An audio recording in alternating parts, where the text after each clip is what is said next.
This episode is called River of Blood.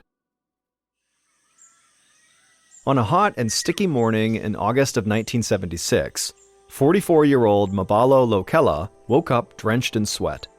It was his first morning back in his remote village of Yambuku in the country of Zaire, and he didn't feel right. Mabalo was the school headmaster in a poor community that lacked basic necessities like phones, running water, and electricity.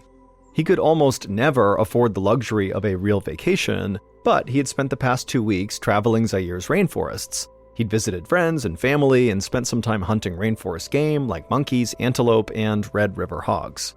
He'd had a great time, even though toward the end of the trip, he developed a persistent headache that developed into a fever. On the last morning, he woke up feeling shaky and nauseous, which made the long van ride back home absolutely awful. Mabalo had hoped that a good night's sleep in his own bed would help him feel better, but now, as he lay there staring up at the ceiling, he was feeling even worse. His stomach was churning and he felt a bit dizzy too. He could tell this fever was not about to go away on its own. He needed medication. The only medical care that was available was a local clinic that was staffed by Belgian nuns and a few villagers. There were no doctors, and the clinic was really just set up to provide prenatal care for pregnant women. But usually, the nuns did have enough medication to tend to the village's basic medical needs. So Mabalo dragged himself out of bed, careful not to disturb his sleeping wife. He fished a clean shirt out of his travel bag, and then made the long walk from his home down the dirt road all the way to the clinic. 20 minutes later, Mabalo felt weary from walking in the morning sun, but he could see the distinctive red metal roofs of the complex that housed the clinic just ahead. He felt grateful that these nuns from so far away had come to live in their village, especially today. He really needed their help. Once Mabalo had crossed the clinic's courtyard and stepped through the door, he felt a bit better. It was still cool inside, since the sun had not been up long enough to warm the building up yet. He looked down the row of beds, all kept impeccably tidy, and then he looked along one wall, and he saw a nurse was putting a few pill bottles into a row of beat-up supply cabinets. Mabalo knew this nurse. He was a local man who was named Sakado, who worked for the nuns. Sakado waved, and then asked Mabalo what brought him to the clinic that morning. Mabalo pointed at his head and said he'd been sick with a headache and fever for days. Sakado nodded sympathetically and asked Mabalo to have a seat in one of the little folding chairs by the door. One of the nuns would be over to talk to him shortly. As soon as Mabalo sat down, he closed his eyes and leaned his aching head back against the cool cement wall. He was lost in a daydream when he heard the click of footsteps on the clay tile floor, and then a soothing voice spoke his name. He opened his eyes to greet a short Belgian nun in a white linen dress. The nun pulled down the cotton face mask she was wearing and introduced herself as Sister Adela. She beckoned him over to one of the beds and told him he was welcome to lie down while she took his vitals, and so Mabalo happily obliged. After a quick exam, the nun told Mabalo that he probably had malaria, a disease carried by mosquitoes that runs rampant in much of Africa.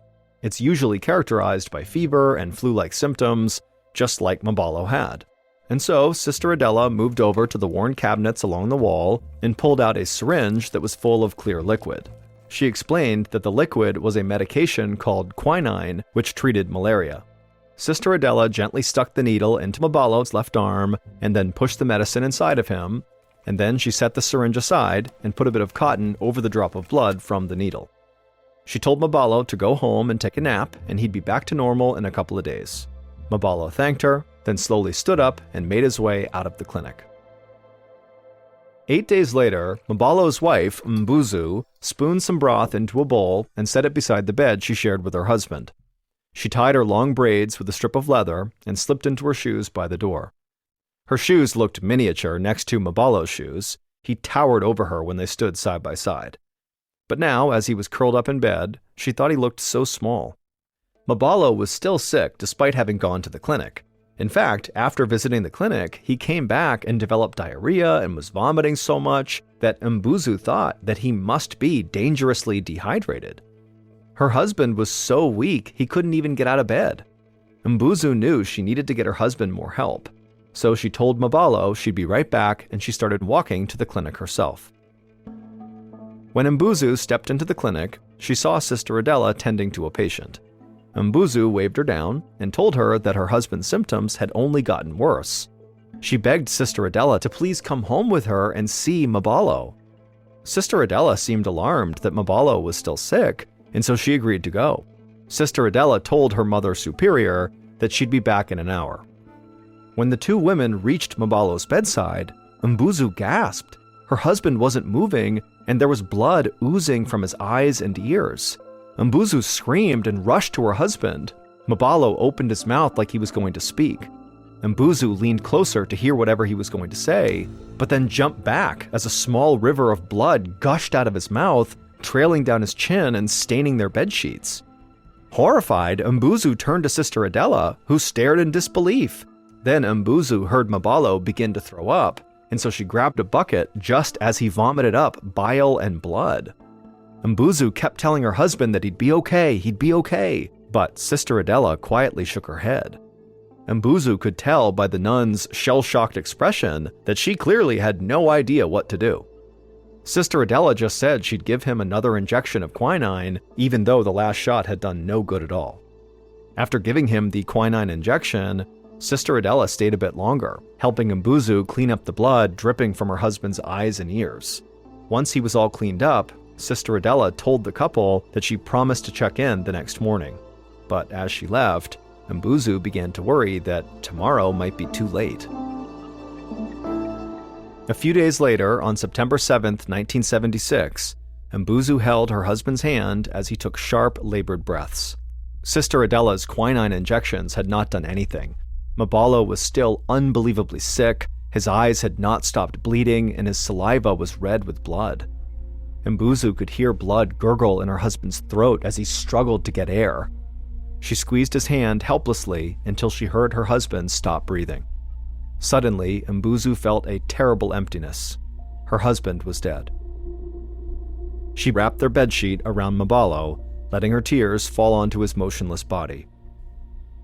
A few hours later, Mbuzu stooped over Mabalo's body alongside the women of Mabalo's family and some of Mbuzu's closest friends. Their front yard was full of neighbors and loved ones who came to sit with Mbuzu as she grieved. Despite her grief, Mbuzu felt touched by how many people mobilized to support her. Mbuzu and the other women washed Mabalo's body and wrapped him in a clean burial shroud. This was the funeral tradition in their village.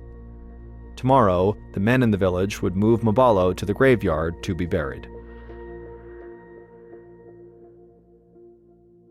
A few days later, on the morning after Mabalo's funeral, Mbuzu awoke feeling totally exhausted.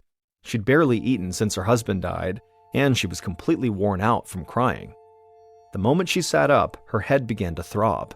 She rubbed her temples trying to ease the pain, and then, without warning, she felt vomit surge in her throat.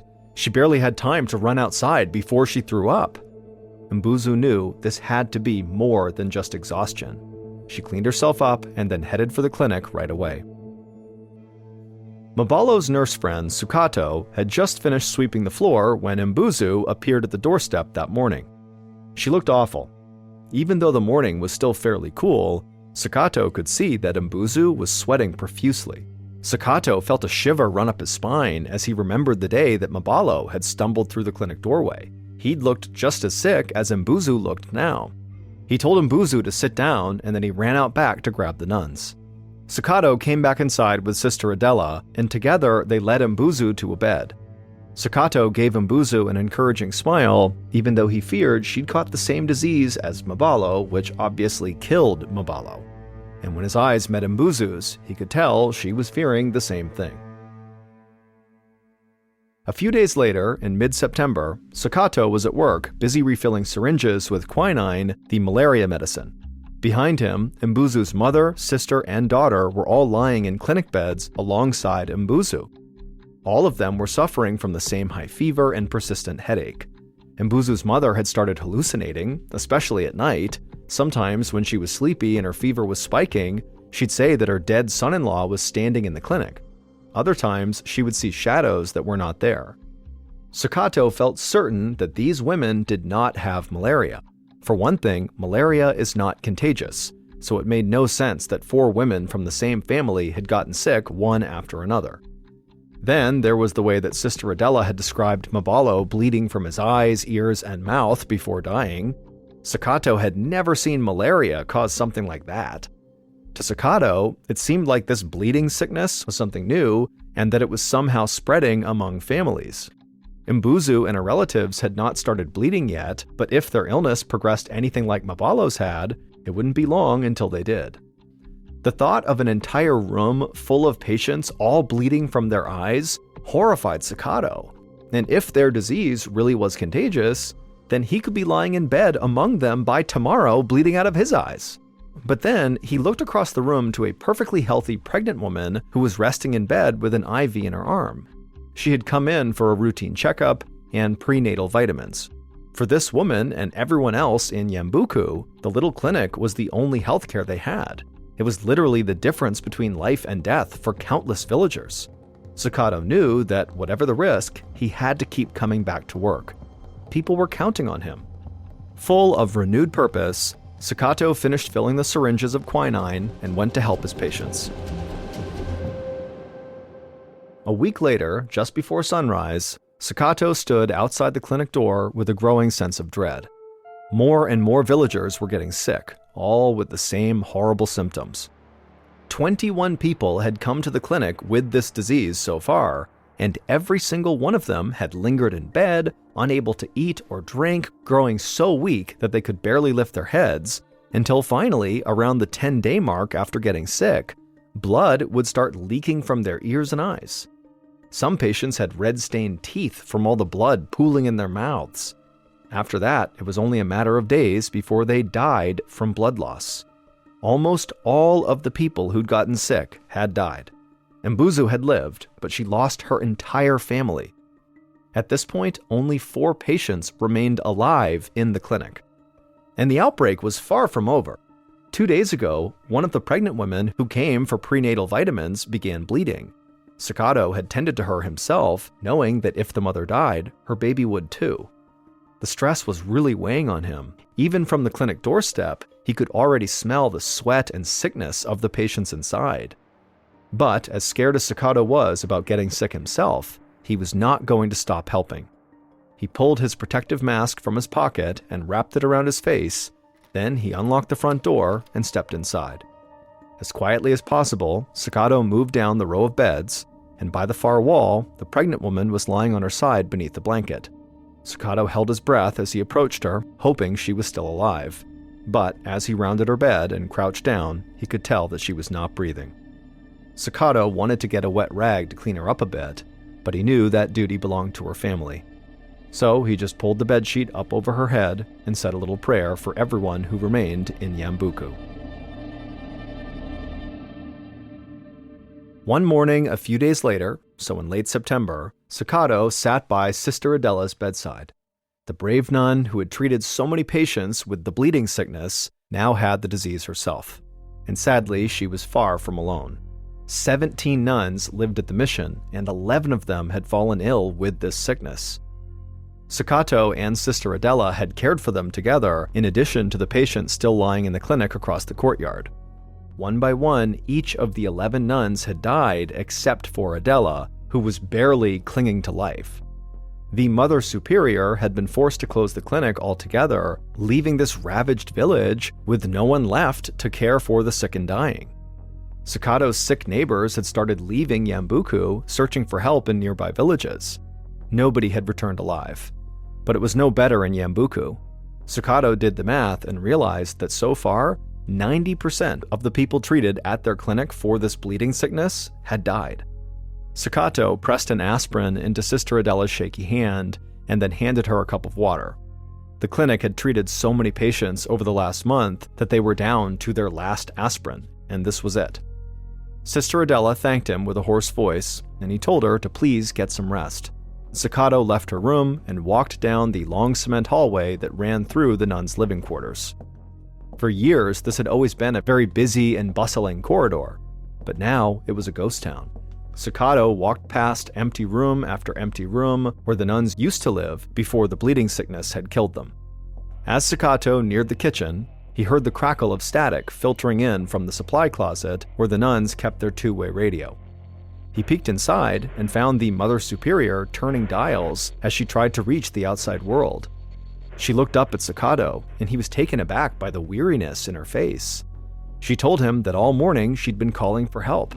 She'd sent out radio signal after radio signal, hoping someone might hear and get word to the Red Cross or the Zairian government that they desperately needed help, but so far nobody had responded. Sakato felt a wave of dread wash over him as he listened to the Mother Superior's grim news. Over the past 6 weeks, they'd received no news from the outside world and no additional medical supplies. And now Sakato wondered how far the disease had really spread. Had it gone all the way across Africa? Was it all over the world? Was there anybody still left out there? Sakato needed fresh air. He stumbled out of the kitchen into the backyard behind the mission complex. Nearer to the tree line, there was a row of 11 white crosses marking the dead nuns' graves. Sakato had helped dig those graves.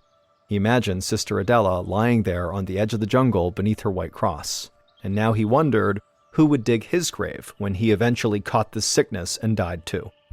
And then, almost like clockwork, a wave of nausea overtook him. Sakato hunched over and vomited on the ground, and when he looked down, his vomit was full of bile and blood. He had finally caught the bleeding sickness.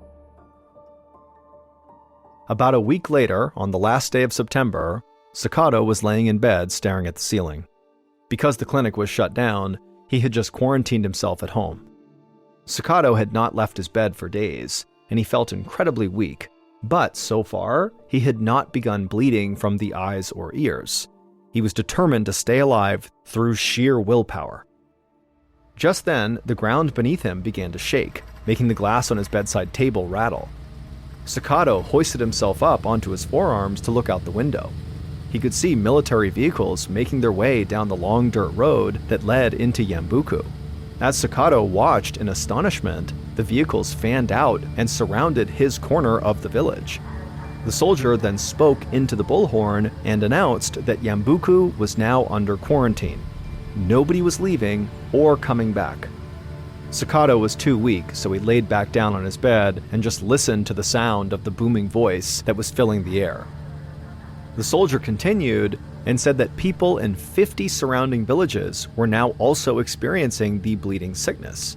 Even people in the capital city of Kinshasa, 700 miles away, were showing symptoms. But the soldier said that the whole outbreak began right here in Yambuku. Sakato closed his eyes as the horror of their situation sank in. The disease was clearly spreading fast, and it was also clear that the government had no idea how to stop it. The people of Zaire needed help from the outside, but he couldn't imagine anyone would be brave enough to come to Zaire to fight this lethal sickness.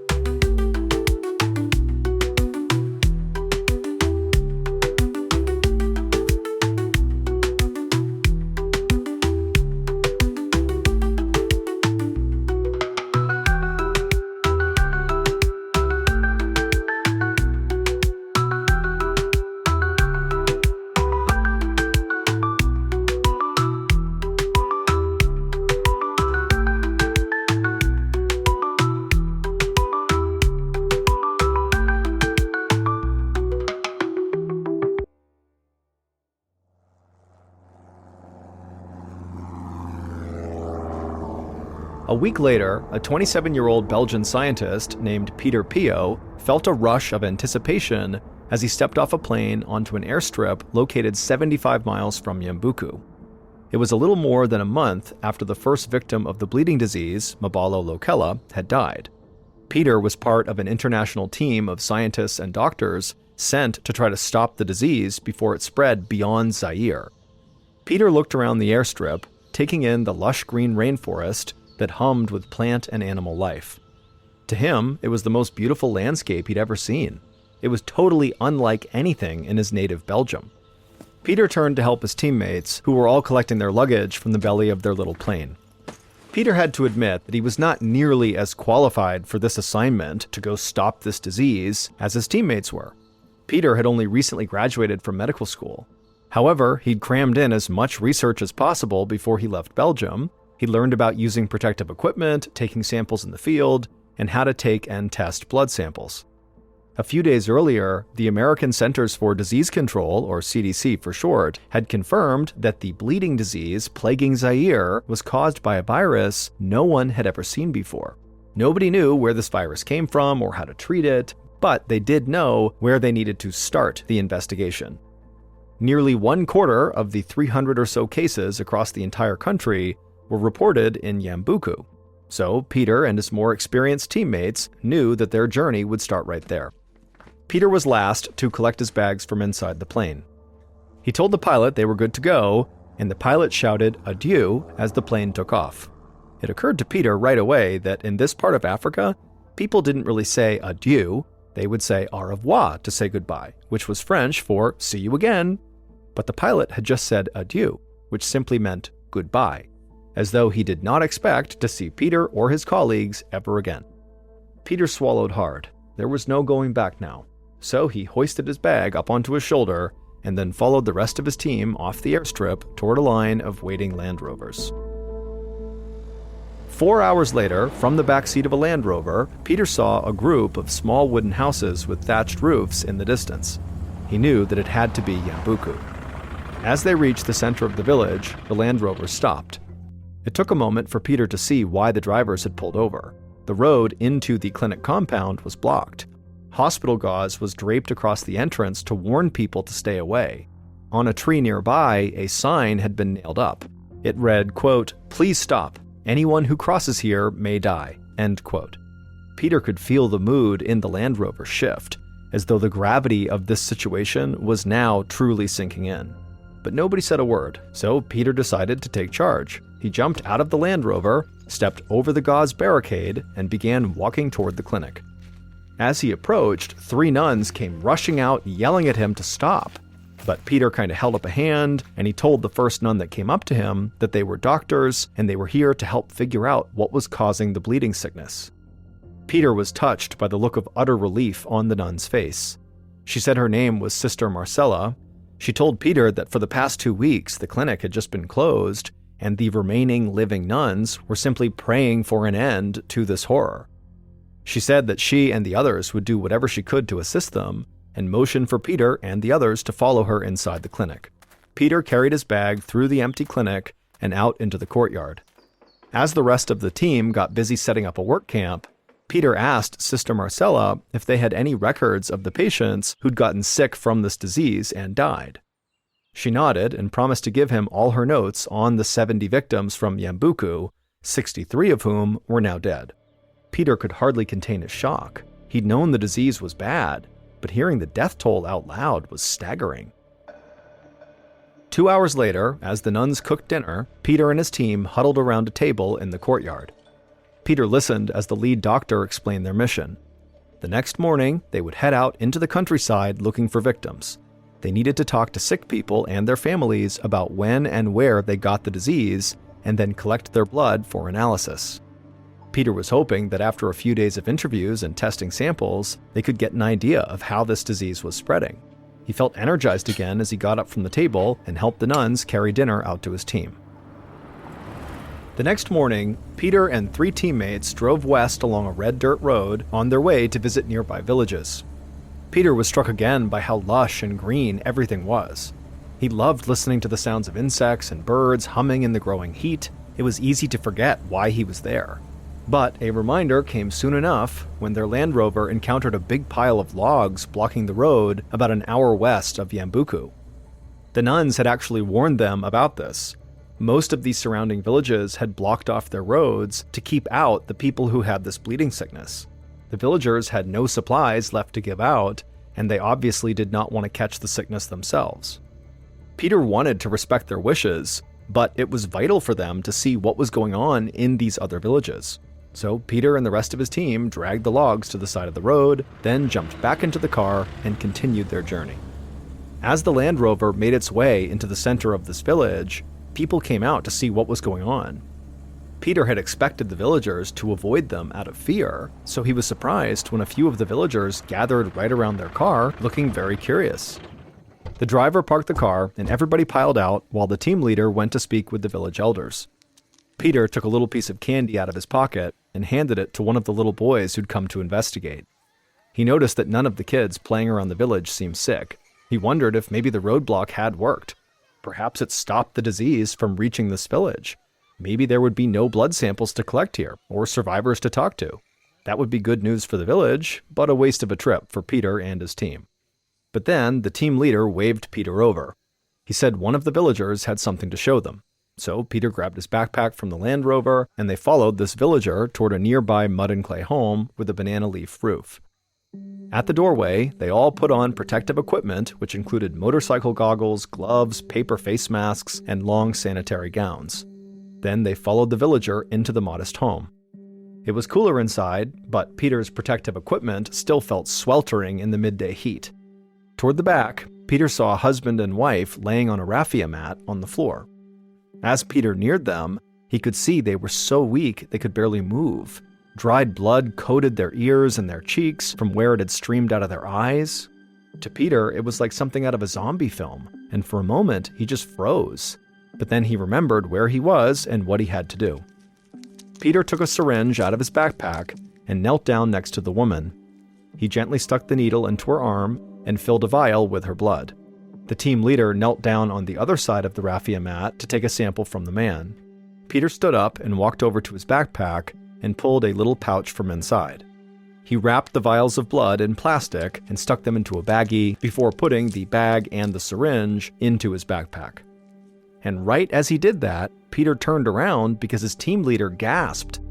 It took Peter a moment to realize what had happened. The sick man on the floor had just died. Peter just stood there for a moment, totally frozen in surprise. Then he looked over at the dead man's wife, who looked like she didn't have long to live either. To Peter, it felt callous to leave her, and yet there was nothing they could do. They had no idea how to treat this new disease. In fact, the only way they could help was just to keep on moving. The villager who had led them into this hut ushered Peter and his team leader out of the home. As he walked them back to their car, the villager explained that soon that entire home would be full of women washing the man's body and preparing it for burial. It would be disrespectful for Peter and his teammate to be there anyway. So Peter, feeling relieved, thanked the man as he hopped into the Land Rover, and then they drove off to the next village. On the evening of the third day, Peter and his crew sat around their table in the clinic courtyard and compared notes. One thing they'd been noticing was that in many villages, more women seemed to get sick than men. And in Yambuku, a lot of pregnant women seemed to contract the sickness. But that wasn't enough information to actually draw any conclusions just yet. Strangely, the researchers had found that the village with the fewest bleeding sickness cases actually had no medical care at all. The village had only a traditional healer who handed out herbs and did healing rituals, but had almost no knowledge of modern medicine. And yet, his village was the only one they visited where nobody had died. The next day, Peter and his team leader went to that village where nobody had died yet to investigate further. When they arrived, the villagers brought them to their healer. As the team leader interviewed the healer, it occurred to Peter that the healer's home smelled strongly of bleach. He only noticed it because since landing in Zaire, he'd mostly smelled firewood, generator oil, and the jungle. So this chemical smell really stood out. Peter asked the healer why he was using so much bleach, and the healer just raised an eyebrow as though Peter had just asked him a totally ridiculous question. The healer pointed at a bunch of gadgets lying on top of a small table. Most were made of metal, and they looked like medical equipment, while others appeared to be homemade. The healer told Peter that those were his instruments, and he would use bleach and chlorine to sanitize them between clients. Once he said it, Peter almost felt dumb because the answer was so obvious. In the West, doctors used disinfectants to sterilize medical instruments, but in a place like this that was more remote, bleach was a decent substitute. Peter made a note of this in his journal. That evening, when they arrived back at the clinic in Yambuku, Peter followed Sister Marcella through the clinic, watching as she tidied up the space. He knew that she had seen this disease much more than they had, and so maybe she knew something that he and his team had not thought to ask about. Peter told her about the village with the local healer where nobody had died from the bleeding sickness. Sister Marcella said she actually was not surprised at all. She said the number of cases in Yambuku did not really start to rise quickly until the first patient, the school headmaster, had died. Peter stopped walking. The comment kind of struck him as odd. He asked Sister Marcella to explain what she meant. She turned and told Peter that, so far, the cases they'd seen had come in bursts. Every time there was a funeral, like clockwork, the next several cases of the bleeding sickness they would see would be people who had attended that funeral. It was like one big chain reaction. Peter thanked Marcella for the tour, and as he headed outside, his mind was racing. He and his teammates knew that this disease spread most easily to people closest to the sick, but they had not given much thought to the funerals themselves. Could it be that funerals were a breeding ground for this sickness? Marcella had said that it was usually close friends and family of the dead who got sick next, not all the other kind of random mourners who came to the funerals. So it wasn't just that funerals brought large groups of people close together. There had to be something about Zairian funerals that encouraged the spread amongst close family. Peter went to share this information with his team, determined to figure out what the cause might be.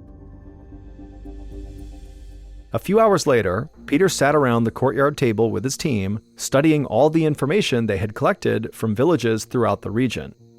In every village they'd visited, the bleeding sickness had appeared in bursts, mostly affecting close friends and family of the deceased. And they noticed far more women were contracting the disease than men. Then there was another piece of information. In Yambuku, many pregnant women who visited the clinic later got sick. These pregnant women were just about the only ones to get the disease who had not recently been at a funeral for a close family member. Now, Peter and his team knew two things for certain. Something about these funerals was making people sick, and there was something unique about Yambuku that was giving the disease to pregnant women. Peter and his teammates talked into the night, but they just couldn't figure out what the connection was. It was like the explanation was staring them right in the face, but they just could not connect the dots. Peter rubbed his eyes, fighting off sleep. He did not want to give up and go to bed yet. So he stood and offered to make some coffee, and everyone agreed. Nobody was ready to call it a night. A few minutes later, Peter rummaged through the small kitchen in the nuns' living quarters, looking for the coffee. Then he heard footsteps behind him and turned to see the clinic's nurse, Sakato, carrying a tray of food. Peter had met Sakato several times and really liked him. Peter also knew that Sakato was one of the very lucky 10% of people to survive the bleeding sickness. So, to Peter, Sakato was like a walking miracle. Sakato also seemed to know just about everything, and he was always so eager to help. Peter asked Sakato if he wouldn't mind helping him find the coffee. Sakato smiled knowingly and then reached into one of the tall cabinets and pulled out a glass jar. That's when Peter had a thought. He asked Sakato to walk him through the procedure for when pregnant women came to the clinic for prenatal care. Sakato could do it in his sleep. He'd seen the nurses do it 1,000 times. He motioned for Peter to follow him into the clinic. There, Peter watched as Sakato walked to the counter in the back of the clinic and opened up one of the drawers. He withdrew 5 syringes and then told Peter that these were the 5 needles that they used to treat their patients: vitamin shots for expecting mothers and quinine shots for malaria patients. Sakato said they cleaned these needles every evening to keep them in good working order. As Sakato put the needles back in their drawer, Peter realized what Sakato had just said, that they were only cleaning the needles once a day. He blinked, trying not to seem too alarmed. He clarified with Sakato that the clinic used the same needles between pregnant women and bleeding sickness patients, and Sakato said yes, especially in the beginning when the nuns thought everybody just had malaria. Peter was dumbfounded. That meant healthy pregnant women who had come to the clinic to get a vitamin shot were likely being injected with tiny droplets of blood from people who had the bleeding sickness. No wonder so many pregnant women and their babies were dying in Yambuku.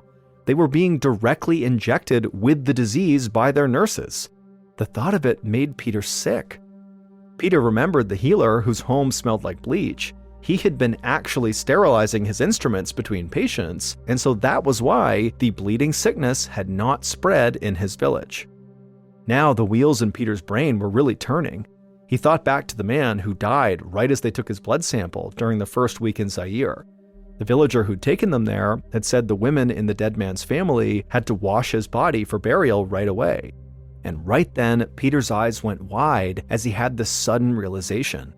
He thanked Staccato and hurried right back out to the courtyard where his teammates were working, because he had a vital piece of information he needed to share with them. Peter and his team soon realized that the bleeding sickness was spread through contact with bodily fluids. In Zaire, part of the funeral custom was for the women in the family to wash the body of the deceased immediately after death. The virus was still very much alive on the dead body and spread when loved ones came into contact with bodily fluids such as blood. Meanwhile, the pregnant women in Yambuku were getting this disease from contaminated blood on the syringes used for their vitamin shots. As Peter and his team researched the disease further, they soon discovered that this lethal virus was originally confined to animals like chimpanzees and fruit bats.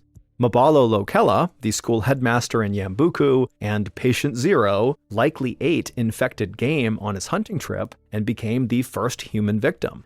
His wife Mbuzu and her family then caught the virus while preparing his body for burial. By the time Peter and his team learned how the bleeding sickness spread, nearly 300 people across Zaire and neighboring southern Sudan had died. But the spread was stopped thanks to the villagers' self-imposed quarantine and medical information being shared widely about the danger of sharing needles and touching bodily fluids. Peter and his teammates were tapped with naming this disease, and they decided to call it the Ebola virus after a river in the area. They thought about naming it Yambuku, but they didn't want to stigmatize the village. Since 1976, there have been more than 38 outbreaks of Ebola and over 15,000 deaths. Now, there is a vaccine for a particular strain of the Ebola virus, but as of today, there is still no cure. Jima is a small Japanese island about 500 miles south of the Japanese mainland. During World War II, the Japanese put a base on this island, and they put 2 radio towers at the top of the 2 mountains on the island. These radio towers became integral to the Japanese communication and surveillance operations in the Pacific during the war. And so at that time, the island was heavily fortified with up to 25,000 troops and huge anti-aircraft guns. Because of the island's obvious strategic value to Japan, the Americans wanted to take it from them. But American military strategists advised against that, saying that any amphibious landing of this island would result in massive casualties for Americans, and the Japanese would likely just repel the attack anyways. And so the Americans decided to go with the next best thing, which was to attempt to bomb the 2 towers and cut out their communications. So in June of 1944, American aircraft carriers, which are those huge ships that planes can take off of and land on, they headed for the island of Chichi Jima. And once the island was completely surrounded, the Americans began launching their pilots to try to take out these towers. But the Japanese fought back in a major way, and despite taking heavy casualties on their side, they repelled every American air raid and kept them from bombing their towers. After several months of these failed missions over Chichi Jima, the American military leaders were incredibly frustrated. They knew this was going to be a difficult mission, but they didn't expect it to be this difficult. However, this island was so strategically important that the Americans knew they had to just keep on sending pilots in until they took out these towers. And so in September of that year, the Americans were back to planning another raid over Chichi Jima Island, and one of the pilots selected to go on this particular raid was a 20-year-old named George, who actually was the youngest pilot in the United States Navy at the time. But despite his age, he had actually flown in several combat missions already and had actually been shot down already and had to eject into the ocean and was subsequently rescued. On the morning of this raid, George, along with his 2-man crew, which was his radio operator named Dell and his door gunner named Ted, they boarded the plane, and then at 7:15 a.m., George and his crew took off, along with dozens of other American aircraft that were part of this operation. George immediately climbed above 8,000 feet because that would put them outside of anti-aircraft gun range. And so the way this mission would work is all these pilots would fly over the island, and then in order to drop their bombs, they would have to dive down below 8,000 feet and then manually drop their bombs and then try to get back up above 8,000 feet and out away from the island. And so George had run missions like this before, and so he was one of the first to actually make that dive down to the island. And as soon as he went below 8,000 feet, the island just erupted with anti-aircraft gun fire. And so all these rounds are coming up, flak is popping all over the place, and George almost immediately notices the side of his plane gets hit. But the plane's stable enough that he decides he's just going to keep on diving down and complete the mission. And he's yelling back to Ted and to Del to hold on, and they get all the way down to 3,000 feet when George releases two 500-pound bombs that are direct hits on the radio tower he was assigned to bomb. But at this point, George's plane is now engulfed in flames. It can barely fly, and so George is again yelling at Ted and Del to hold on. He's pulling back on the lever, and he begins to turn himself away from the tower out towards the water, and he manages to fly away from the island, but he can feel the plane starting to go down. Now, George had previously been shot down before, and what he learned from that is how important it was to fly as far away from the enemy as you possibly can before you bail out of your plane. Because if you bail too early and you land in the water right near where the enemy is, you'll just get captured. And so George was holding on to that lever and keeping his plane up as long as he possibly could. And so he's flying and getting lower and lower and lower and closer to the water, and Ted and Del are yelling at him that they gotta jump out. Meanwhile, outside, the other planes that had sustained damage, the other American planes, their crews are already bailing out. But George is saying, no, hold on. And he keeps going farther and farther until he's so close to the water that it's practically too late. And then he gives the order to jump out of the plane. George abandons his controls. He leaps out the door and he hits his head on the back of the plane as he leaps out. But his chute would open up right before he hit the water, and it would save his life. As soon as George hits the water and he comes up for air, he's under his parachute. And so he's trying to get his parachute away to get a breath of air. He disconnects his parachute from his shoulders. He clears the parachute and he's looking around, and he sees his plane that is now being flown by no one go crashing directly into the water. And so immediately he's looking around for Ted and Del's parachute to make sure they're okay, but he doesn't see any parachutes anywhere. However, George notices a life raft from his plane had miraculously just landed like 10 feet away from him. So he swims over to the life raft, he climbs inside, and once he's in there, all he's thinking about is Ted and Del. So he's yelling for Ted, he's yelling for Del, but he's not getting a response. And so George turns around in the raft. So now he's facing towards the island, and to his horror, way off on the horizon, right near the edge of this island, are Japanese patrol boats that are speeding in his direction. He knows they're coming to get him and the other people that had jumped out of these planes. And so George turns back around, he leaps onto his chest on the front of this raft, and he starts using his hands to swim as fast as he can away from this island. The whole time he's screaming out for Ted and Del in hopes he's going to find them. Little did he know that both of them had not survived the crash. One had not even jumped out of the plane and had died on impact, and the other had jumped out, but their parachute had not inflated. And so George is swimming as fast as he possibly can, and he's yelling out for Del and for Ted, and he's looking, but he doesn't hear them, he doesn't see them, and he knows that not only is he not going to find his friends, but there's just no way he's going to outswim these boats. And so at some point, he just turns around and sits in the raft, and he's looking towards these patrol boats, and he knows that at some point they're going to come up here and they're going to capture him.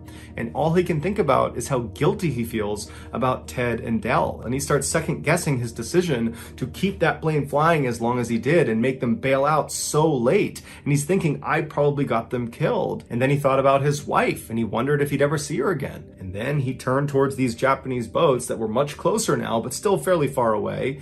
And he began mentally preparing himself for captivity. But before he could be captured, American aircraft come storming in overhead, and they go flying past him towards the island, and they start dropping bombs and strafing these Japanese boats that were coming out to get George. And so George is thinking, oh my goodness, what luck. He turns around, he gets back on his chest, and he starts swimming as fast as he can, trying to get away, knowing that these boats are totally preoccupied with the aircraft overhead.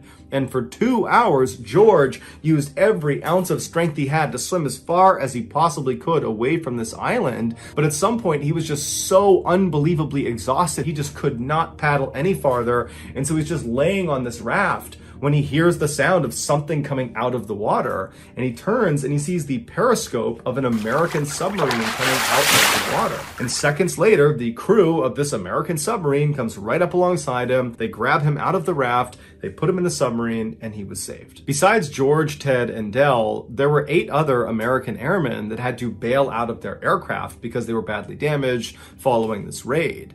And so originally, those 8 people were not recovered, and they were believed to have drowned at sea.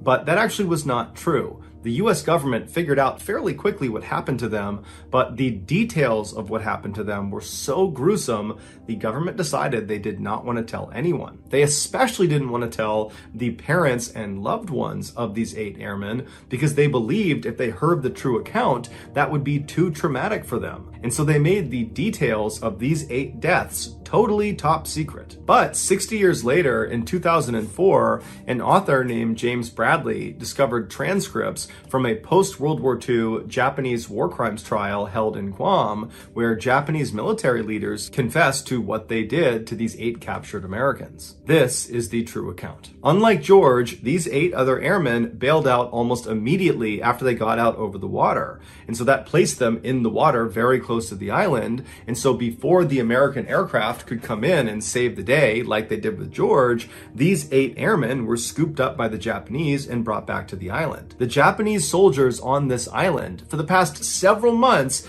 have been getting constantly bombed by American aircraft, inflicting a very high casualty rate. And so these soldiers hated the Americans and they wanted revenge against the Americans. And so suddenly you have these 8 American prisoners on this island with no one to protect them.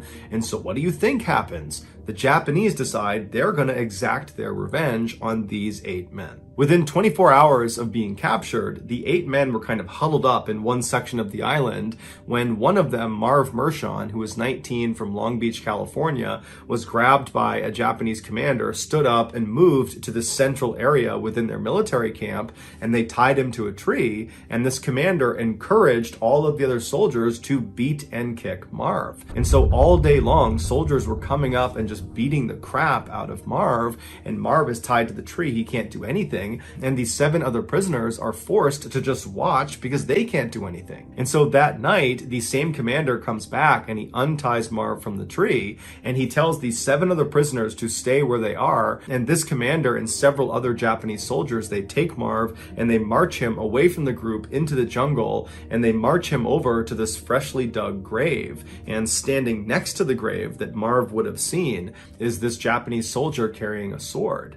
And so Marv is told to walk up to the edge of this grave. They tell him to kneel down in front of this grave, and they let him smoke a final cigarette. And apparently Marv very calmly smoked the cigarette, and when he was done, the man with the sword put a blindfold on Marv and then told Marv to extend his neck. And as soon as he did, he was beheaded. Afterwards, they buried him inside of this grave. That night, one of the high-ranking Japanese generals on the island, a man named Yoshio Tachibana, who was an alcoholic and was notorious for his sadistic tendencies with prisoners, he was sitting around drinking, having a good time, when he decided that his soldiers, they needed to prove they had what he called the fighting spirit. And the only way they could show they had this fighting spirit was by consuming human flesh. And so Tachibana ordered his soldiers to go exhume Marv from his shallow grave. And then Tachibana sent over one of his surgeons, and he told him to remove Marv's thigh. So the surgeon goes over, he surgically removes Marv's thigh, he gives it to one of the cooks, and the cooks, they make this huge meal using Marv's thigh, and they serve it to Tachibana and his other high-ranking officers and some soldiers.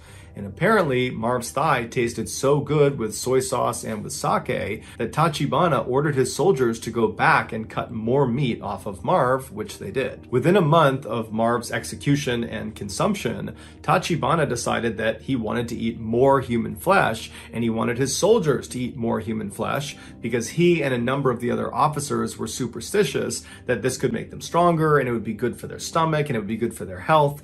And so they decide they're going to kill more of the American American prisoners and eat them. And so they brought the 7 remaining American prisoners out to the rifle range, and once they were all out there, one of the Japanese officers grabbed 25-year-old Floyd Hall from Missouri. They pulled him out of the group and they walked him over to the middle of this range and they tied him to a wooden stake in the ground. And once he was in place, Tachibana, who was there, he ordered the other Japanese soldiers to work on their bayonet work on Floyd Hall. And so one by one, these soldiers would go up and plunge their bayonets into Floyd Hall's chest, into his stomach, until he ultimately died. Once he was dead, Tachibana, who had brought along his surgeons for this very reason, he sent them out to remove Floyd's liver and his gallbladder right in front of the now 6 living prisoners. They're watching this happen right in front of them. And then once his liver and gallbladder have been removed and wrapped in cellophane paper to preserve them, these surgeons walked back and stood on the edge because they knew this was not the last execution of the day.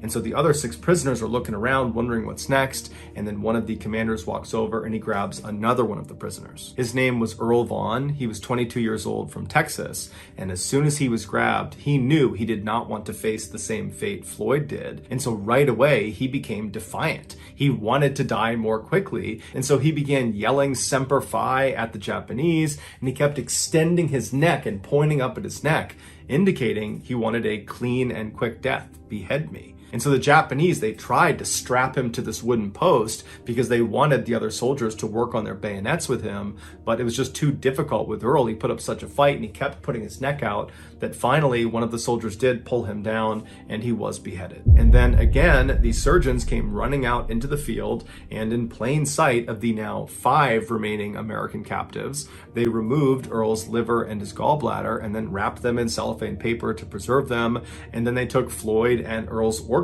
and they went back to the cooks to have them prepared. And that night, all the high-ranking officers on the island feasted on Earl and Floyd. Within a few days of Floyd and Earl's murders, the other 5 captives were also executed in a similar fashion, one by one, in front of their comrades. And 2 of those remaining 5 were also consumed.